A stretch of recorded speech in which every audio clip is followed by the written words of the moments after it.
Hello, everyone, and welcome to another episode of The Breeze, Breezeway Productions The Breeze, where we continue our coverage of this year's 2021 edition of the Bentonville Film Festival. And we have a wonderful crew here, a lot of people on the stage talking today about the film Americanish, which is screening at the Bentonville Film Festival this year. So let's do a roll call. Please introduce yourselves to our viewers and your roles on the film. Hi, I'm Iman. I'm a director, co-writer, and producer on the film. Hello. Who's next? Hey, I'm Paul Sitache. I am a producer on the film. Nice to meet you, Paul. I'm Roy Wall, one of the producers on the film. Hey, Roy, thanks for joining. Hi, I'm Aiza Fatma. Ooh. Hello, I'm Aiza Fatma. I am one of the producers, writer, and actor on the film. Nice to meet you as well. Thank you for joining everyone today. Who would like to tell us a little bit about the film Americanish, which is screening this year? Who's going to take it? Sure. So Americanish is a film about three Muslim Pakistani women living love, life, and career in New York City. It is the first American Muslim rom-com made by diverse American Muslim women about Muslim women. And we are crazy excited to be playing at Bentonville this year. Right on. That's awesome to hear. Tell me a little bit about what inspired you to create this project, or what was the influence behind it? Sure. I'm going to do this with my partner in crime, Aiza. So I was in New York City for my birthday, and I passed by the Cherry Lane Theater during a food tour, and I saw the poster of this play called Dirty Packing Lingerie. And my cousin was like, we've got to see this. So we go and we see it, and I laugh, I cry, I hoot, I holler. I'm like, this is the best thing I've ever seen in my life. I finally see myself represented on stage. And I've never seen a one-woman show before. And so I meet the writer, creator, and actor afterwards, Aiza, and I'm like, hey, you want to make a movie? And she's like, let's do it. And then 8 years later, here we are. So we have been working very hard on writing and creating this film, knowing its importance to our communities, our American community. And so, yeah, that's kind of how it got started. Right on. Wow, that's 8 years, quite a long journey. I'm sure that you picked up a lot of great people along the way, and then you to make this film a reality, had a long journey to do it. So Aiza, when you met together with Iman after the performance, how were sparks flying? Were you just like ready to do this, and then got the ball? It was love at first sight, all the way. Yes. We had just so much stuff in common. We'd both like grown up in the South. I'd grown up in Mississippi, Muslim in the South, and then man was like grew up in Florida. So we just had the whole Southern experience in common. And then we started talking about films we love, and the references that kept coming up were, Bend It Like Beckham, My Big Fat Greek Wedding, Love Actually.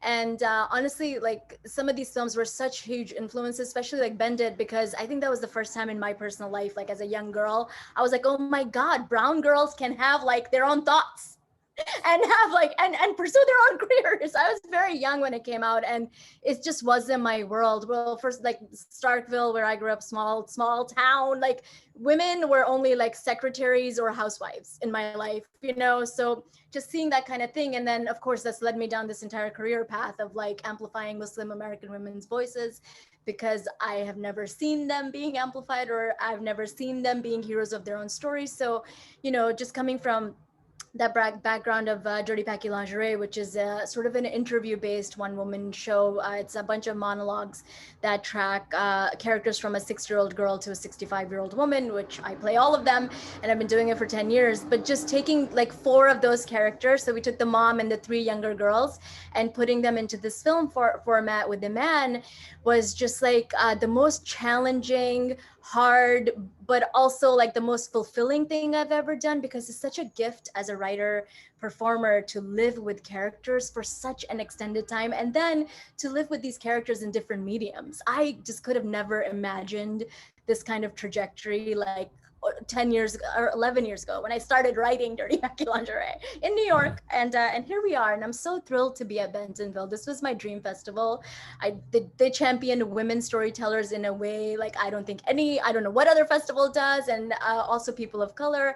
And I'm gonna say this because I've dealt with this my whole life, being a Muslim creative. So many times, like I would try to take my plays to regional theaters, and they would be like, we did a Muslim show last year. it was like one Muslim show, and we can't really do another. So so my show falls into a Muslim category, and I'm so thrilled to see that Bentonville has like 5 different films that are Muslim themed, and there's no competition, and they're like, bring it on, the more the merrier. Yeah. There's so it's really lovely. Yeah, we got to thank Gina Davis for championing female filmmakers and bringing them up to the forefront and showcasing their work at Bentonville. So I think that it's become a great success over the years. So moving on to the other producers that are here in the room, Roy and Paul. When did you join the project, and how did you know that you were going to be a part of this team? Whoever would like to take it, either Roy, Paul. I'll go first. Let's see. So Amanda and I went to film school together. And we've been collaborating for 15 years-ish, something around there. Yeah, so one day she goes, okay, there's a play in LA, you gotta go see it. And I was going, I don't really do plays. And he goes, you gotta go see it. And so so she, and it was Isa's play. And I remember being in the front row. It was like, on, what theater was it? It's like on, is it Santa Monica? And anyway, I just remember going like, wow, this is clever and touching. Those are the words that I like. Oh, this is, I really like how she just bounced between these characters who, as a non-Muslim, non-woman, still could relate to. I was like, oh, this is really universal in what she's doing. And we got to meet her, and then like Iman goes like, after that, I talked to him. Okay, I saw it. I goes, I think I'm gonna make a movie with it, and I go, great. And then 4 years later, when she's working with Isa, they come to me and they're about ready to shoot, and he goes, hey, I need you to come on board, and it was a really easy choice to do that when because I had already saw the work, and it was, and I've always respected Iman's POV. Like she has a really strong filmmaker voice, and with the material that Isa brought to it, I could only see it succeeding. Right on. Well, I love how you're doing me. Yeah, it's a I perfect. turned into this real big valley girl.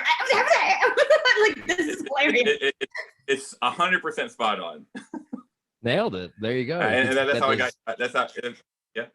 Well, yeah, obviously you got a long time together with the group, so you're able to join and help bring the production to life. And how about you, Roy?